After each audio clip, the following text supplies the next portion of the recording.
Sebelum kau bagi hati sepenuhnya dekat dia, kau kena check 3 tanda ni. Ada ke tak? Jom Izzah bagi 3 tanda yang menunjukkan si dia tak ready dalam hubungan yang serius dengan korang. Let's go.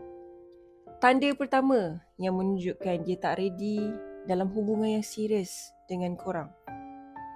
Setiap kali korang bahas tentang perkahwinan,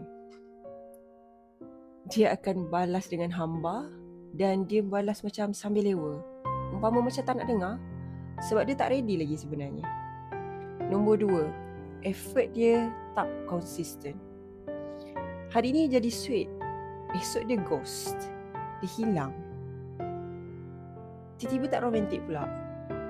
Kejap okey, kejap tak. Tak konsisten. Sebab sebenarnya dia pun tak tahu apa benda yang dia nak dalam hubungan korang.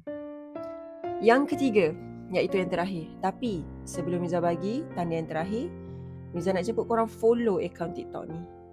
Sebab takut nanti hilang. Next, Miza akan up lagi 3 tanda yang lain. Pada siapa yang masih belum tengok tanda-tanda yang sebelum, boleh tengok, boleh check out Miza punya video yang sebelumnya. Tanda yang terakhir menunjukkan si dia tak ready dalam hubungan serius dengan korang. Dia tak pernah introduce pun circle dia. Kawan dia pun kau tak kenal. Family dia, apa tahan lagi, lambat pergi dia nak bawa.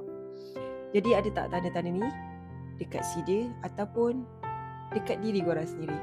Jom komen, jangan kecam-kecam.